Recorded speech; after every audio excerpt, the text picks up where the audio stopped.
Hi friends, good morning to all. ఈరోజు ఈ వీడియోలో టీజీపీఎస్సీలో సిబ్బంది కొరత అనే వార్త పైన డిస్కస్ చేద్దాం ఫ్రెండ్స్. ఛానల్ని మొదటిసారిగా చూస్తున్న వారు ఎప్పటికప్పుడు జాబ్ అప్డేట్స్ కోసం ఛానల్ని సబ్స్క్రైబ్ చేసుకోండి ఫ్రెండ్స్. మరి వివిధ పోస్టులను రిక్రూట్మెంట్ భర్తీ చేసేటువంటి టీజీపీఎస్సీలో పబ్లిక్ సర్వీస్ కమిషన్లో మరి వివిధ సిబ్బంది కొరత తీవ్రంగా వేధిస్తుందని ఇక్కడ వార్త రావడం జరిగింది ఫ్రెండ్స్. గతంలో కేవలం ఉద్యోగుల వేకెన్సీస్ మాత్రమే కొరతగా ఉండగా ఇప్పుడు ఏకంగా కమిషన్ సభ్యుల్లో తీవ్రమైన కొరత ఉండి మరి వివిధమైన డిపార్ట్మెంటల్ డిసిషన్స్లో తీవ్రమైన సమస్య నెలకొందని ఈ వార్త యొక్క సారాంశం ఫ్రెండ్స్. అంటే చైర్మన్తో సహా 10 మెంబర్స్ సభ్యులు ఉండాల్సినటువంటి ప్లేస్లో కేవలం 3 సభ్యులే ఉండడం వల్ల వివిధ శాఖాపరమైనటువంటి నిర్ణయాలు తీసుకోవడంలో తీవ్ర ఇబ్బందులు ఎదురవుతున్నట్టుగా ఇక్కడ వార్త రావడం జరిగింది. ఒక్కసారి అబ్జర్వ్ చేద్దాం ఫ్రెండ్స్. టీజీపీఎస్సీలో సిబ్బంది కొరత, విధానపరమైన నిర్ణయాల్లో జాప్యం, ముందుకు సాగని నియామక ప్రక్రియ. రాష్ట్రంలో వివిధ శాఖల్లో పోస్టులను భర్తీ చేసే తెలంగాణ పబ్లిక్ సర్వీస్ కమిషన్ నిర్వీర్యమవుతుంది. 3 ఏళ్ల క్రితం విడుదల చేసిన నోటిఫికేషన్లు సైతం ఇప్పటికీ ముందుకు కదలడం లేదని పలువురు విద్యార్థి సంఘాల జేఏసీ నాయకులు ఆందోళన చెందుతున్నారు. దీనికి ప్రధాన కారణం టీజీపీఎస్సీలో ఖాళీల కొరతే అని అభిప్రాయపడుతున్నారు. ఇప్పటి వరకు కేవలం ఉద్యోగుల కొరతనే ఉండగా తాజాగా కమిషన్ సభ్యుల దాకా కొరత ఏర్పడడంతో ఇక ముందుకు సాగేదెలాని ఆవేదన చెందుతూ ఉన్నారు. ఇక టీజీపీఎస్సీలో మొత్తం సభ్యుల సంఖ్య చైర్మన్తో పాటు మరో 10 మంది ఉండాలి. గత ఏడాది కాంగ్రెస్ ప్రభుత్వం అధికారంలోకి రాగానే గతంలో పనిచేసినటువంటి చైర్మన్ జనార్దన్ రెడ్డి సహా పలువురు రాజీనామా చేశారు. ఈ క్రమంలో మాజీ డీజీపీ మహేందర్ రెడ్డి తర్వాత కొంతమంది సభ్యులు నియమితులయ్యారు. ఇక్కడ అనితా రాజేంద్రన్, రామ్మోహన్ రావు, అమీరుల్లా ఖాన్, యాదయ్య, పాల్వాయి రజనీ కుమార్ నియమితులయ్యారు. అయితే గత ఏడాది డిసెంబర్లో మహేందర్ రెడ్డి రిటైర్మెంట్ కాగా ఆయన ప్లేస్లో senior IAS officer Burra Venkatesan నియమితులయ్యారు. ఈ క్రమంలోనే అనితా రామచంద్రన్ ఫిబ్రవరి నెలలో, రామ్మోహన్ రావు ఏప్రిల్ నెలలో ఏజ్ లిమిట్ నేపథ్యంలో రిటైర్ అయ్యారు. దీంతో ప్రస్తుత చైర్మన్ సహా కేవలం 3 సభ్యులు మాత్రమే కొనసాగుతూ ఉన్నారు. ఏకంగా 10 మంది సభ్యులు ఉండాల్సిన కమిషన్లో కేవలం 3కే పరిమితమయ్యారు. కమిషన్ సమావేశాల్లో 10 మంది సభ్యులకు 3 ఉండటంతో ఏదైనా విధానపరమైన నిర్ణయాలు తీసుకోవాలంటే కోరం లేదనే వాదనలు వినిపిస్తున్నాయి. నిర్ణయాలపై జాప్యం జరుగుతోందని జేఏసీ నాయకులు చెబుతున్నారు. రాష్ట్రంలో త్వరలోనే కమిషన్ ఆధ్వర్యంలో పలు నియామకాలకు నోటిఫికేషన్లు విడుదల చేయాల్సి ఉంది. ఈ క్రమంలో సభ్యులు లేకపోతే ఉన్నవారిపై పనిభారం పెరిగే అవకాశం ఎక్కువగా ఉంటుంది. ప్రభుత్వం ఇప్పటికైనా టీజీపీఎస్సీలో కమిషన్ సభ్యులను నియమించాలని నిరుద్యోగులు, కమిషన్ సిబ్బంది కోరుతూ ఉన్నారు. ప్రభుత్వం విడుదల చేసిన నోటిఫికేషన్లను ముందుకు తీసుకెళ్లి టీజీపీఎస్సీ నిరుద్యోగుల పక్షాన నిలబడాలని జేఏసీ నాయకులు అభిప్రాయపడుతున్నారని ఇక్కడ వార్త యొక్క సారాంశం ఫ్రెండ్స్. ఇక నెక్స్ట్ జాబ్ క్యాలెండర్ విడుదల చేయాలని మరొక న్యూస్ రావడం జరిగింది, చూద్దాం. రాష్ట్రంలో దాదాపు 45 లక్షల మంది నిరుద్యోగులు జాబ్ క్యాలెండర్ కోసం ఎదురు చూస్తూ ఉన్నారు.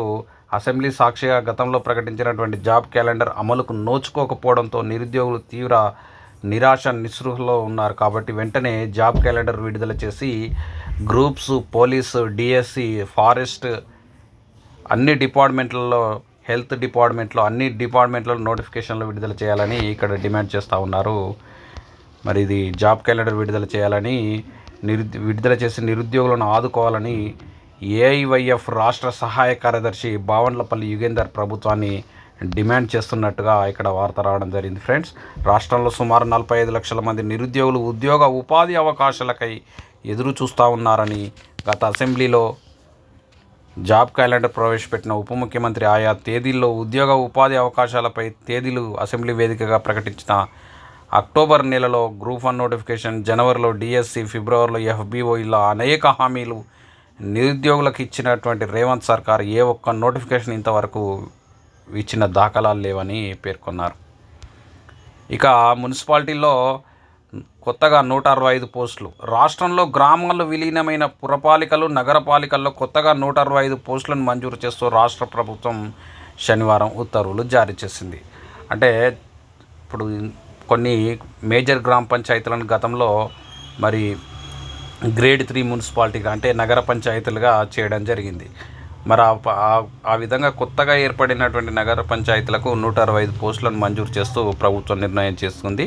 38 మేనేజర్, 17 సీనియర్ అసిస్టెంట్, 37 జూనియర్ అసిస్టెంట్లు, 55 బిల్ కలెక్టర్లు, 8 అటెండర్లు, ఈ విధంగా కొన్ని పోస్టులు ఇక్కడ మంజూరు చేస్తూ అయితే ఇదే సమయంలో ఆ గ్రామాల్లో నుంచి కొన్ని సమీప గ్రామాలు మున్సిపాలిటీలో విలీనమయ్యాయి. అదేవిధంగా మేజర్ గ్రామ పంచాయతీలు మున్సిపాలిటీగా ఏర్పడ్డాయి. ఆ గ్రామాల్లో ఉన్నటువంటి గ్రామ కార్యదర్శులు, అట్లాంటి స్వీపర్లు, బిల్ కలెక్టర్ ఆ పోస్టులు రద్దు చేసింది అట్ ది సేమ్ టైం.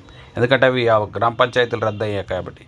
ఇక ఖాళీలుగా అంగన్వాడీ పోస్టులు, హెల్పర్లు లేక టీచర్ల అవస్థలు, అదనపు బాధ్యతలతో సతమతం. ఉమ్మడి వరంగల్లో 1163 మంది ఆయాలు ఖాళీ. ఉమ్మడి వరంగల్ జిల్లాలో మొత్తం 1163 పోస్టులు ఖాళీగా ఉన్నాయని, ఆయా పోస్టులు, అంగన్వాడీ పోస్టులు, అదేవిధంగా టీచర్ల పోస్టులు భారీగా ఖాళీగా ఉన్నాయని వార్త రావడం జరిగింది ఫ్రెండ్స్. ఇక జాబ్ క్యాలెండర్ తక్షణమే విడుదల చేయాలి. ఏఐవైఎఫ్ రాష్ట్ర సహాయ కార్యదర్శి బావండ్లపల్లి యుగేందర్. ఇక పంచాయతీల్లో రద్దు, మున్సిపాలిటీల్లో పోస్టుల మంజూరు, పట్టణ స్థానిక సంస్థల్లో కొత్తగా 165 పోస్టుల సృష్టి. ఇక 2 జిల్లాలకు ఇన్ఛార్జ్ డిఈఓల నియామకం. నిర్మల్, మహబూబాద్ జిల్లాలకు ఇన్ఛార్జ్ డిఈఓలను నియమిస్తూ పాఠశాల విద్యాశాఖ సంచాలకులు నవీల్ నికోలస్ శనివారం ఉత్తర్వులు జారీ చేశారు. జనగామ డిఈఓ కార్యాలయంలో ఫైనాన్స్ అండ్ అకౌంట్స్ ఆఫీసర్గా పనిచేస్తున్న డి భోజన్నకు నిర్మల్ డిఈఓగా పూర్తి అదనపు బాధ్యతలు అప్పగించారు. మహబూబాద్ డిఈఓ రవీందర్ రెడ్డి పదవి విరమణ పొందడంతో ఆయన స్థానంలో సూర్యాపేట డిఈఓ కార్యాలయంలో అసిస్టెంట్ డైరెక్టర్గా ఉన్నటువంటి దక్షిణమూర్తిని నియమించడం జరిగింది. ఇక ప్రభుత్వ పరీక్షల విభాగం సంచాలకుడిగా పివి శ్రీహరి పూర్తి బాధ్యతలు నియమితులు. ఓకే. ఇక టీచర్ల సర్దుబాటు, ప్రమోషన్లతో ఏర్పడ్డ ఖాళీల భర్తీకి చర్యలు. ఇటీవల ప్రమోషన్ల నేపథ్యంలో అనేక స్కూళ్ళల్లో టీచర్ ఖాళీలు ఏర్పడ్డాయి. ఆ ఖాళీల భర్తీకి మరి అదనంగా ఉన్నటువంటి టీచర్లను ఈ ఖాళీగా ఉన్న టీచర్ ప్లేస్లోకి అడ్జస్ట్మెంట్ చేసేలా ఈ సెప్టెంబర్ 4 లోపు అడ్జస్ట్ చేయాలని మరి పాఠశాల విద్యాశాఖ కమిషనర్ డైరెక్టర్ నవీన్ నికోలస్ ఉత్తర్వులు అన్ని జిల్లాల డిఈఓలకు ఉత్తర్వులు జారీ చేశారు. 4 లోపు టీచర్ల సర్దుబాటు పూర్తి చేయండి, పాఠశాల విద్యాశాఖ సంచాలకుడు నవీన్ నికోలస్ ఆదేశాలు జారీ. ఇక ఏఈఓ పదోన్నతులు కల్పించాలి.